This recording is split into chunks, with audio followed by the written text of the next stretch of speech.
This video covers installing rear coilovers on a 3rd or 4th generation F-body.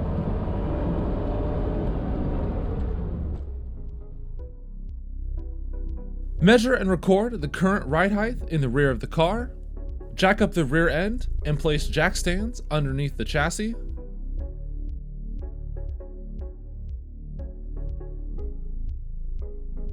Go inside the car and lower the rear seats, then pull back the carpet.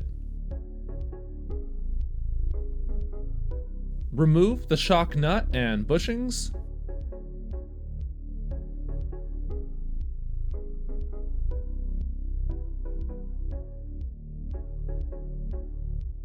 Unscrew the bottom nut, then remove the shock. Lower the axle down, then remove the springs. Remove the sway bar links.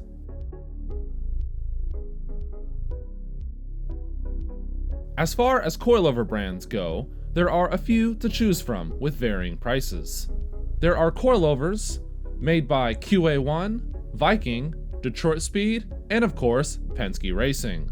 I ordered a set of custom valved Penske 8300 coilovers from Jason at Unbalanced Engineering. And of course, these are completely unnecessary for anything besides racing. I'll be using the Founder's rear coilover mounts for this installation. The Penske coilovers come with a standard 1/2-inch monoball, but the mounts are a little bit wider, so some spacers are needed. A cheap way to make a spacer is just cutting 1/2-inch tube. Please note that other coilover kits do not require these custom pieces, and I'm only doing this because this is a one-off part.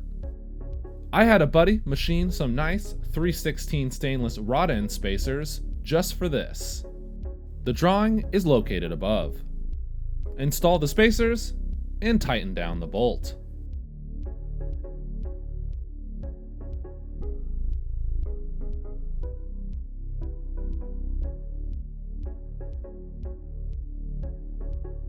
The spacers allow a wide range of movement without binding, and it also keeps the strut body from hitting the mounts. Unfortunately, the Founder's lower coilover mount doesn't quite clear the Penske 2.25-inch purchase. So I fired up my 3D printer and started making prototype mounts. Please note that other coilover kits will not require any of this. After making a few test mounts, I found one that I liked. I then had my brother cut out a set on a CNC laser. I fired up a TIG welder and welded the pieces together.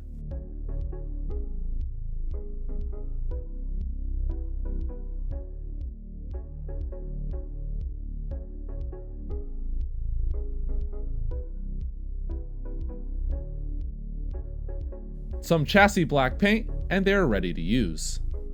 Install the new mounts using the original shock hole. Ensure that the mount is straight up and down. Use a marker to locate the top hole. Remove the mount and use a center punch in the middle of the marked hole. Drill up the hole to 3/8, then clean and deburr both sides.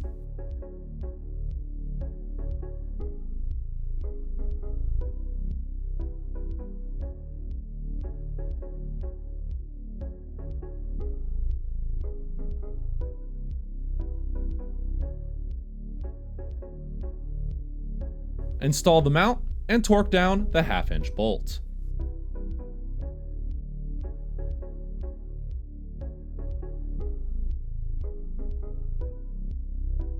Then install the 3/8 bolt and torque that down as well.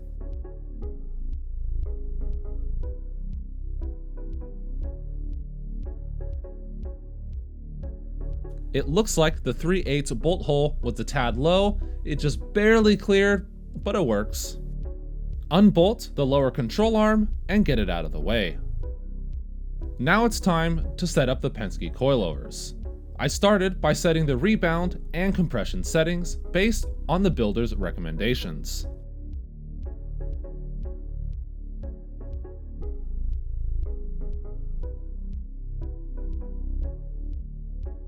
Adding a thrust washer makes changing ride heights significantly easier. I changed the location of the washer to the bottom end a little later on. I used a 7-inch long 2 1/4 inch coilover spring.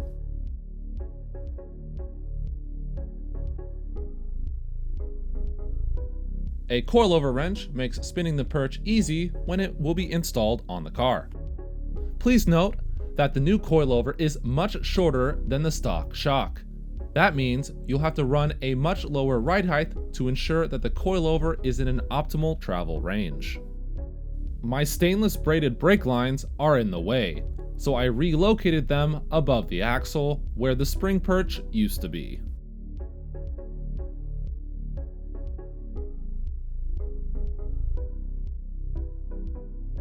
The next step is to install the coilover. Install the upper bracket and torque down the nut.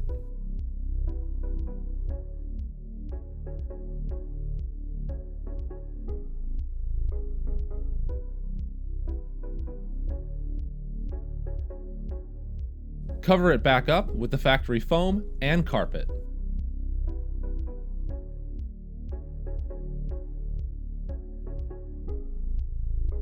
Install the same stainless spacers that I made for the top mount. Align the holes and install the 1/2-inch bolt. Reinstall the lower control arm, then torque down the coilover bolt.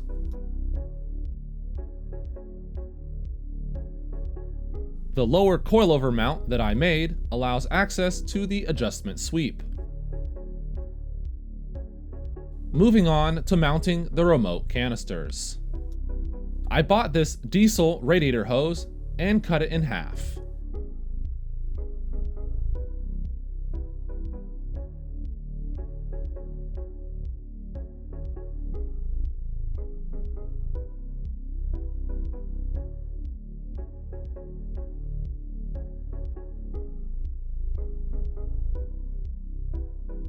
Wrap the canister in the radiator hose.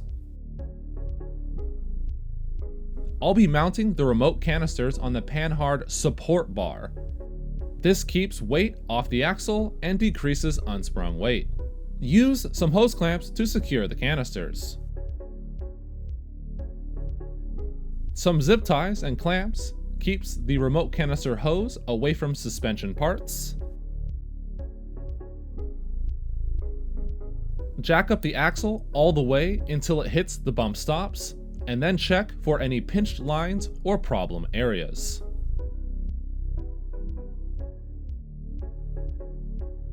Measure out where the original ride height was, and then lower the spring perch to match.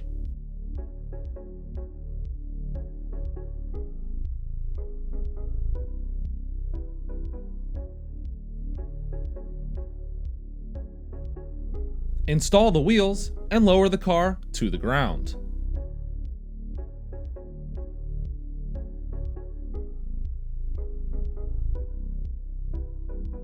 If the ride height is correct, tighten the Allen key set screw on the perch. A shock bag is installed to protect these very expensive coilovers. They work amazingly well at keeping rocks and dirt away from the coilover, especially during wet races. Retighten the sway bar links. These coilovers are nearly a 20-pound weight reduction over the Kona yellows and weight jacks. Almost all of it is unsprung weight. My old weight jacks are pretty wobbly at this point and have a lot of wear where the springs rubbed on the perch.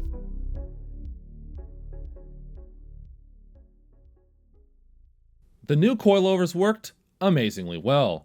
It was so easy to keep the rear planted even over a very bumpy autocross course.